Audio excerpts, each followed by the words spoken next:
자, 그럼 이제 열차 승무원으로 근무하는 분들의 현실적인 고충이 있다면 어떤 게 있을까요? 앞쪽의 단점 뭐 이런 것들은 좀 많이 말씀드렸으니까 되게 좀 마이너한 것들을 말씀드려보려고 하는데요. 첫 번째는 오래 서서 근무한다는 점입니다. 아무래도 뭐 항공사를 다니시는 캐빈크루 분들은 목적지까지 걸어서 간다, 홍콩을 가면 홍콩까지 걸어서 간다, 이런 말씀들을 많이 하는 걸 들었는데요. 저희도 부산에서 서울까지 걸어서 간다고 표현할 수 있을 정도로 순회 패턴이 있기 때문에 제가 워치를 차고 근무했을 때 가장 많이 나왔던 게 2만 보를 좀 넘었던 것 같아요. 이제 왕복? 네, 왕복으로 했을 때 2만 보가 넘었던 것 같거든요. 그렇기 때문에 오래 서서 걸어서 근무한다는 점이 조금 힘든 고충이 될 수도 있을 것 같고요. 그래서 당부드리는 게 대단한 운동이 아니더라도 그 체력적인 부분을 조금은 케어해 주시는 게 나중에 승무원으로 근무하는데 도움이 될 수 있을 거라고 생각해요. 다른 하나는 이건 조금 더 마이너한 상황이긴 한데요. 방을 함께 써야 되는 경우가 있다는 점입니다. 이 방을 쓴다는 개념은 휴게 시간이거나 아까 제가 말씀드린 것처럼 하루를 자고 오는 박차를 갔을 때 선배님과 함께 방을 쓸 때가 있어요. 물론 이렇게 생각하실 수도 있어요. 제가 좋아하는 선배님과 한 방을 쓰는 게 왜 싫을까요? 라고 생각하실 수도 있지만 사람이라면 모두가 독립된 공간에서 편안하게 휴식을 그렇죠. 취하고 싶어 하는 게 당연한 거라고 생각하거든요. 이제 그렇기 때문에 물론 그 방에 여유가 있으면 혼자서 쉬실 수도 있어요. 근데 그게 아니라면 한 방을 써야 되는 상황이 생길 수도 있거든요. 근데 이제 자고 오는 상황이라고 예를 든다면 너무 피곤하면 선배님이 코를 고실 수도 있고요. 제가 코를 골 수도 있어요. 그래서 자고 일어나면 선배님이 너 때문에 잠 못 잤어 할 수도 있고요. 제가 선배님한테 선배님 잠 한 수도 못 잤어요 이렇게 말할 수도 있어요. 이제 그렇다 보니까 이제 그런 부분도 조금은 마이너한 고충이지 않을까 생각이 됩니다. 그럼 이제 코 고는 후배는 선배님들에게 미움받을 수도 있겠네요. 그럴 수도 있겠죠. 근데 뭐 그렇게까지는 안 하니까 제가 마이너한 거라고 말씀을 드렸어요. 왜냐면 저도 이제 잘 때 코를 종종 골기 때문에. 자, 그러면 근무하면서 좀 싫었던 동료들이 있으셨을 것 같은데 어떤 동료가 좀 싫으셨어요? 좀 안 맞는 동료? 네. 싫었다기보다. 저는 아무래도 개인적인 성향이랑 안 맞는 동료분들이 간혹 있었던 것 같아요. 저는 이제 출무를 하면 댕댕이 같은 스타일이어가지고 출근하면 선배들한테 선배님 이렇게 얘기도 하기도 하고요. 진성 있어요. 인사를 되게 많이 하고 얘기도 많이 하고 이렇게 하는 스타일이에요. 근데 이제 저희는 출근을 하게 되면은 팀별 브리핑을 진행을 하거든요. 두 분이 같이 가기 때문에 K1을 타게 된다면 그래서 팀별 브리핑을 진행하게 되는데 대답이 없으시다든지 말씀을 거의 안 하시는 선배님들도 간혹 계세요. 동료나 선배님이. 이제 그렇게 되면 제가 그날의 근무가 조금 덜 즐겁다고 말씀드려야 되나? 그런 느낌들을 받을 때가 있었던 것 같아요. 저는 열차 승무원으로 근무하면서 출근하는 길이 매일 즐거웠거든요. 저랑 너무 잘 맞는다고 생각했고 재미가 있었어요. 근데 이제 그런 선배님이나 동료가 다 함께 출근을 할 때는 조금은 그 재미가 반감되는 느낌도 있었던 것 같아요. 맞아요. 이게 함께 호흡을 맞춰야 되고 한데 상대방이 신나면 저도 더 신나게 할 수 있는데 상대방이 우울하거나 좀 무뚝뚝하면 저도 하는 게 좀 어색해질 수밖에 없잖아요. 그래서 이런 좀 언제나 팀 분위기에 어떤 플러스 알파를 더해줄 수 있는 그런 마인드가 되게 중요하다는 것을 말씀드리고 싶고 근무하면서 이제 스튜디오 테디 출신의 학생들은 거의 다 후배잖아요. 맞아요. 뭐 많이들 보셨을 텐데 그 친구들은 좀 어떤가요? 장점이 있었나요? 어떤가요? 대부분 부침성이 좋으셨던 걸로 기억하고요. 근데 뭐 저한테 특별하게 뭐 그렇게까지는 하지는 않으셨던 것 같아요. 네, 아무래도 근데 제가 아까도 살짝 말씀드렸지만 오랜 기간 테디쌤을 알고 지냈기 때문에 이 스튜디오 테디 출신 분들도 저를 너무 잘 아시더라고요. 그래서 조금 어렵게 생각하셨던 것 같아요. 왜냐면 학생들이 테디쌤을 너무 어렵게 생각해요. 나도 같이 어렵게 생각하는 거예요. 그래서 그런 부분이 조금 아쉬웠어요. 왜 테디쌤이랑 오래 알고 지내가지고 후배들이 저한테 다가오지도 못하고 약간 그런 아쉬움들이 있었습니다. 제가 뭐 영상에서 웃지만 저는 나태하고 열심히 꿈을 위해서 최선을 다하지 않는 사람을 되게 안 좋아하기 때문에 제가 또 뭐 영상에서 지금 재밌게 하지만 보통 무서운 게 아니라 저는 딱 수업을 열심히 하는 스타일이기 때문에 조금 이제 어려워하는 부분이 있었던 것 같습니다. 그래서 근데 이제 저희 학생이 정말 성실한 친구들이었기 때문에 아마 지금 회사 생활은 다 잘하고 있을 거라고 믿어 의심치 않습니다. 저희가 또 궁금한 게 열차 승무원인 진급이 있냐, 어디까지 진급할 수 있냐, 월급도 달라지냐, 과연 그게 가능하냐 이런 부분에 대한 궁금증이 많을 텐데 전혀 정보가 없어요. 솔직하게 한번 이야기 부탁드리겠습니다. 우선 진급은 당연히 있고요. 회사니까. 우선은 사원으로 정규직으로 입사하신다고 생각했을 때를 가정할게요. 정규직으로 입사하셔서 사원으로 2년을 근무하시면 주임으로 진급할 수 있는 대상자가 되십니다. 그리고 주임으로 3년 정도를 근무하시면 대리로 진급할 수 있는 대상자가 되시고요. 대리로 3년을 근무하게 되시면 과장으로 진급할 수 있는 진급 대상자가 되세요. 하지만 진급이라는 게 기간을 채웠다고 해서 모두가 다 되지 않는다는 건 어느 회사나 다 동일하다고 생각해요. 비율에 맞춰서 진급을 하게 되기 때문에 그 기간을 정확하게 맞춰서 하실 수는 없을 것 같고요. 제가 생각했을 때는 그래도 뭐 내부에서 하는 활동이라든지 저희가 평가 같은 것도 많이 하거든요. 시험 같은 걸 보기도 하고요. 방송평가. 최근에 면접 볼 때 방송 문안을 읽는 면접도 많이 하고 있잖아요. 그만큼 방송이 중요하기 때문에 방송을 녹음하는 공간도 따로 있고요. 지사에. 그렇기 때문에 방송 문안을 읽는 평가도 같이 진행되고 그러한 것들이 등급으로 이어지고요. 이제 그런 등급들이 쌓이고 시간이 쌓이면 진급은 하실 수 있어요. 진급을 하게 되면 월급도 조금씩은 올라가는 걸로 알고 있습니다. 그리고 승무원으로 진급을 하게 되는 것보다는 백은직, 쉽게 표현하면 스텝, 저희는 스텝이라고 표현을 하거든요. 스텝으로 가거나 본사로 가시는 경우에는 진급이 조금은 빠를 수 있습니다. 물론 그것도 근무를 잘 하시고 평가가 좋아야 가능한 말씀이겠지만 그래도 조금은 승무원보다는 아무래도 승무원이 비율이 높다 보니까 그것보다는 조금 더 빨리 진급하실 수 있지 않을까 생각이 됩니다.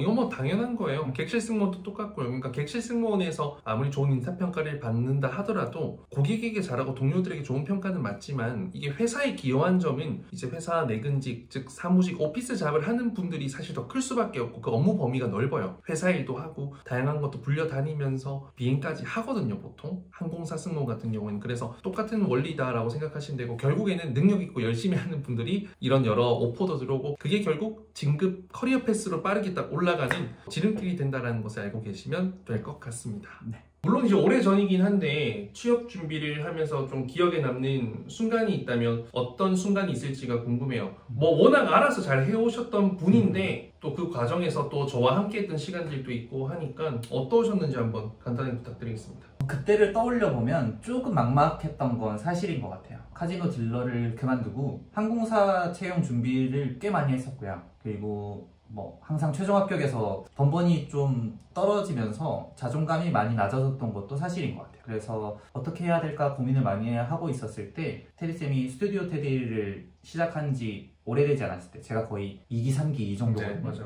그렇기 때문에 그때 테디쌤한테 좀 도움을 요청했던 것 같아요. 좀 답답한 마음이 있다. 어떻게 하면 좋겠나. 그래서 테디쌤이 먼저 같이 한번 해보자 하고 손을 내밀어 주셨고 그래서 같이 수업을 하게 됐을 때 아까도 말씀드린 것처럼 그 스튜디오 테디의 시그니처라고 할 수 있는 하나의 답변을 여러 가지로 응용하는 그런 부분들을 그때 정말 연습을 많이 했던 것 같고 결국 그게 합격할 수 있는 뭔가 계기가 되지 않았나 싶거든요. 그래서 그때의 기억이 저는 가장 기억에 많이 남는 것 같아요. 그러니까 되게 멋진 거는 저와의 원래 친분이 있었음에도 학생으로 들어와서 이제 다른 학생들과 똑같이 수업을 들었고 되게 열심히 했고 최선을 다했고 잘해주었어요. 그래서 무엇이든지 당연히 될 거라고 생각을 했었는데 결국에는 뭐 잘 되어주었고 회사 생활도 당연히 잘하셨고 그래서 이제 제가 이번에 수업을 하면서 열차 승무원 준비생들 수요가 많은데 제가 혼자서 못하다 보니까 같이 한번 해볼 수 있으면 참 좋겠다라고 제가 제안을 드렸는데 또 흔쾌히 해가지고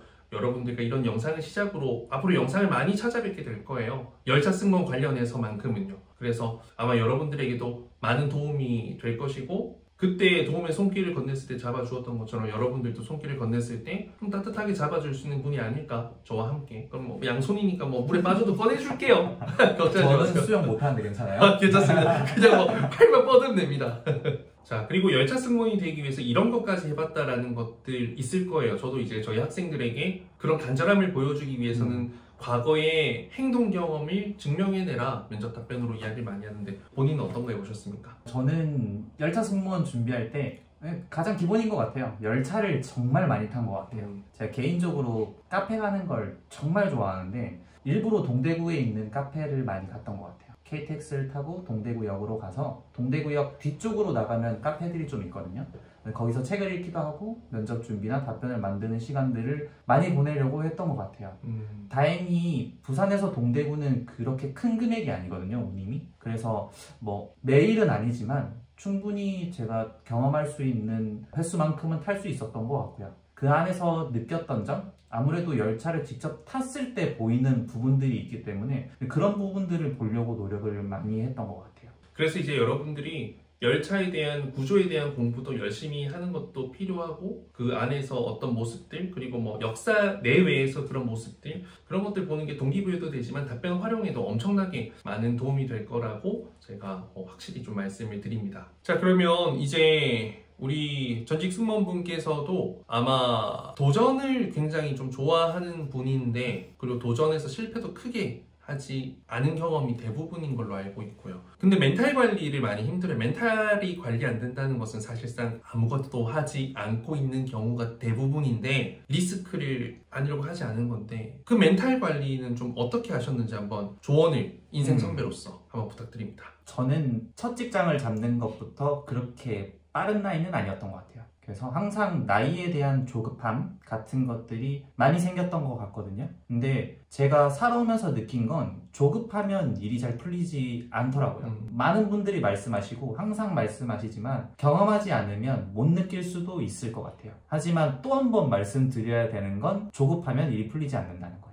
그렇기 때문에 저는 카지노를 그만둘 때도 적은 나이는 아니었거든요. 아까 말씀드렸다시피 제가 32살에 승무원이라는 커리어를 시작했기 때문에 그때도 조급한 마음이 들 때가 있었어요. 근데 항상 저는 그 플랜 B를 준비하려고 생각을 많이 했거든요. 열차 승무원을 준비하다 보니까 좀 자연스럽게 따라온 것도 있는데 항상 코레일 NCS 준비를 열심히 했던 것 같아요. 이게 매일 면접 준비만 하거나 매일 답변만 연습하면 사람이 조급해지는 건 물론이고 내가 지금 뭘 하고 있는 거지? 이런 생각이 들 때도 있는 게 사실인 것 같아요. 그래서 그렇게 계속 면접 준비를 하는 것도 좋지만 제가 생각했을 때는 플랜 B 저는 NCS 공부를 계속했습니다. 시험도 계속 보러 갔었고요. 그래서 그렇게 조금 더 상향된 기준 내가 이게 안 되더라도 더 좋은 데를 갈 수 있어. 그러니까 난 조급하지 않아 라는 생각의 멘탈 관리가 된다면 여러분들이 원하는 걸 다 이뤄내실 수 있지 않을까 저는 그렇게 생각합니다. 그러니까 여러분들이 갖고 있는 꿈이 엄청나게 높은 벽이 아니라는 걸 말씀드리고 싶어요. 여러분들이 인생에서 성취하게 될 첫 번째 계단이고요. 플랜 B는 이 첫 번째 계단보다 낮은 이 발디딤돌이 아니라 더 높은 두 번째 계단이 돼야 돼. 그래서 이 플랜 A 내 목표를 위해서 이 첫 번째 계단을 뛰어넘을 수 있을 정도로 열심히 하면요. 이것을 안 되더라도 뛰어넘었기 때문에 두 번째 계단 갈 수가 있고요. 첫 번째 계단을 두들겨보고 올라가 보니 별게 아니라서 그만두게 되었을 때도 두 번째로 갈 수가 있고요. 첫 번째 계단에 올라가기까지 시간이 많이 걸리게 되더라도 내가 이게 안 돼도 이건 할 수 있고 더 나은 내가 되기 위한 과정이지라고 생각하면 굉장히 여러분들 마음이 평온합니다. 저 또한 그렇게 쭉 살아왔고 그래서 저희가 오랜 시간 동안 관계를 유지하면서 이렇게 잘 지낼 수 있었던 이유 또한 각자의 분야에서 서로 그런 성향을 갖고 있었기 때문이 아닐까 싶습니다. 그래서 여러분들 또한 이 영상을 보고 물론 어려울 거예요. 어려운데 계속해서 노력하는 게 인생입니다, 여러분들. 맞습니다. 원래 어려워요.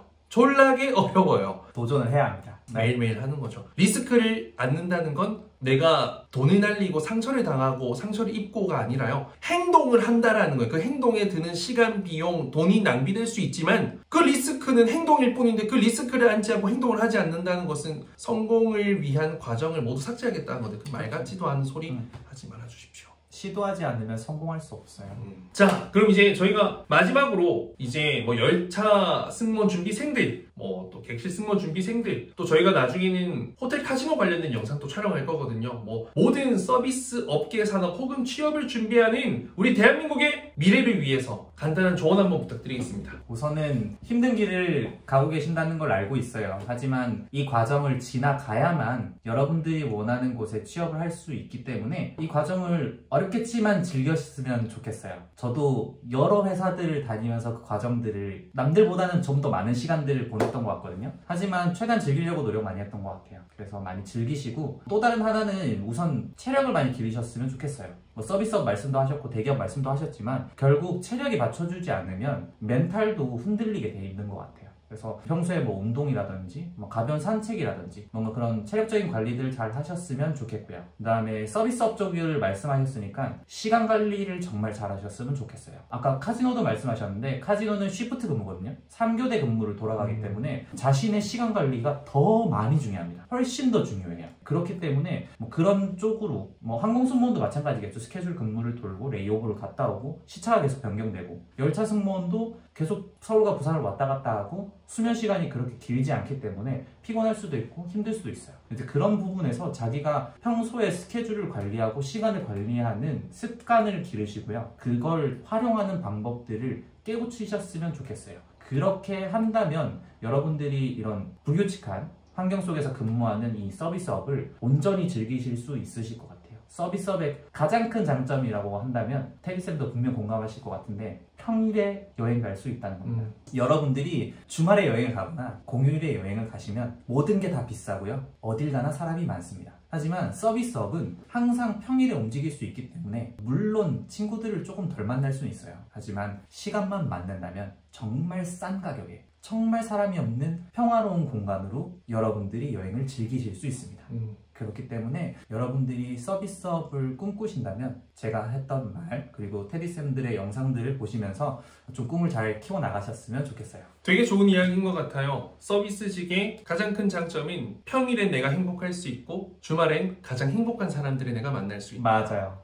이런 거 떠올릴 수 있으면 좋겠고요. 이 긴 영상을 하나하나 다 보셨다면 그 본 게 중요한 게 아니라 여러분들은 방금 느낀 것에 불과하고요. 느낀 것을 결과로 만들기 위해서는 행동하셔야 됩니다. 영상에서 수많은 꿀팁들 그리고 뭐 예시까지 알려드렸으니 실천하시고요. 이것도 저것도 모르겠다 라고 하시는 분들은 아래 댓글에 저희 이제 수업 관련된 신청도 안내해 줄 거니까요. 여러분들 얼마든지 편하게 신청 주시면 적어도 이 열차 승무원과 관련된 취업 부분에서만큼은 수많은 결과 증빙된 데이터를 갖고 있고 수많은 경험과 노하우를 갖고 있는 저희가 완벽하게 한번 도움 드려보겠습니다. 보이스부터 면접, 자소서, 안내방송, 그리고 롤플레잉, 토론 면접까지 뭐 모두 전문가이니까요. 믿고 맡겨주시면 감사하겠습니다. 자, 이상 테디쌤이었습니다. 앞으로 또 다른 좋은 영상들을 통해서 여러분들 찾아뵙도록 하겠습니다. 오늘 참여해주셔서 감사하고요. 감사합니다. 네, 앞으로도 좋은 영상 많이 부탁드리겠습니다. 네. 자, 감사합니다.